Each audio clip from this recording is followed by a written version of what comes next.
PM Modi के लिए वो दीवार बनकर उनकी रक्षा करता है। मोदी का कोई भी मिशन हो उसे चंद पलों में वो सफल बना देते हैं। चीन, पाकिस्तान, तुर्की, दुनिया का कोई भी देश हो उसके डर से थर थर कांपते हैं। देश के सभी बड़े मसलों पर वो विरोधियों और दुश्मन देशों को करारा जवाब देते हैं। मोदी की ताकत दुनिया में बढ़ रही, उस ताकत को बढ़ाने में मोदी के पीछे इस शख्स का बड़ा हाथ रहता है।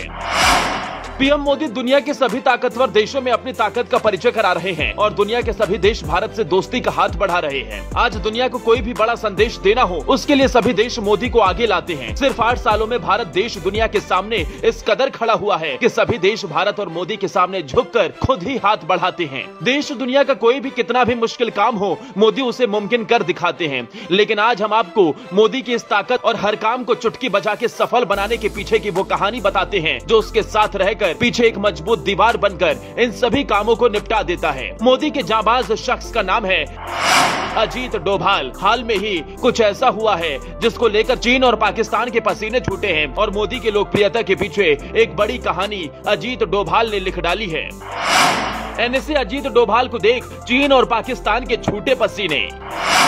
मोदी की लोकप्रियता विदेश में इतनी बड़ी है कि भारत में आतंकवाद और घरेलू विवाद आसानी से हल हो जाते हैं। जो विवाद 70 सालों से बढ़े हुए थे वो आज इतनी आसानी से हल हो रहे हैं। जानकारों की माने तो जब भी मुश्किल में पीएम मोदी होते हैं तो उनको संभालने के लिए अजीत डोभाल सामने चट्टान की तरह बनकर खड़े हो जाते हैं। चाहे मसला कश्मीर का हो या दिल्ली में हुए दंगों का, सभी मसलों को अजीत डोभाल ने बड़े ही शांत तरीके से हल किया है।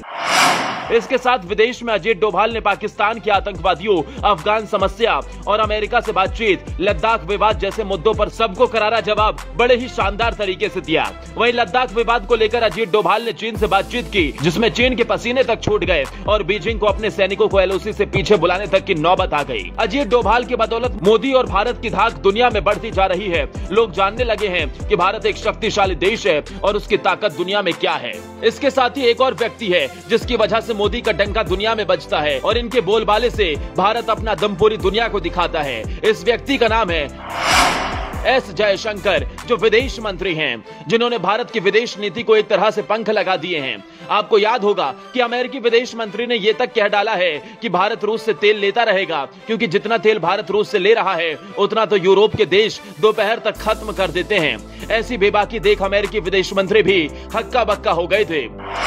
इतना ही नहीं, संदेश से दुनिया के बड़े बड़े दिग्गज नेता असमंजस में पड़ गए कि भारत कैसे अमेरिका की आंखों में देखकर उसी की धरती पर करारा जवाब दे रहा है।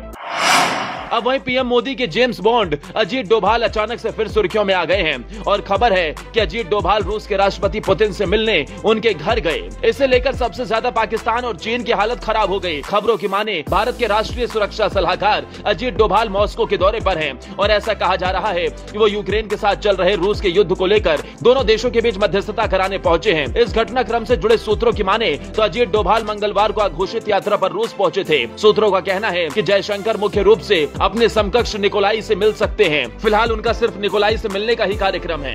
वहीं रूसी राष्ट्रपति पुतिन या अन्य नेताओं के साथ भी वो बैठक कर सकते हैं, लेकिन ये अभी तय नहीं है। इस यात्रा को लेकर जानकारों का कहना है कि फ्रांस और जर्मनी समेत अमेरिका और यूरोप शक्तियां मॉस्को को युद्ध विराम के लिए राजी करने के लिए नई दिल्ली पर भरोसा कर रही हैं और पश्चिमी देश के आश्वासन के बाद भारत को एक सूत्रधार की भूमिका में आगे बढ़ाने का हौसला मिला है। विदेशी मामलों के जानकार और राजनीतिक विश्लेषक सिर्फ और सिर्फ अनुमान लगा रहे हैं कि अजीत डोभाल आखिर क्यों पहुंचे हैं और क्या करने वाले हैं।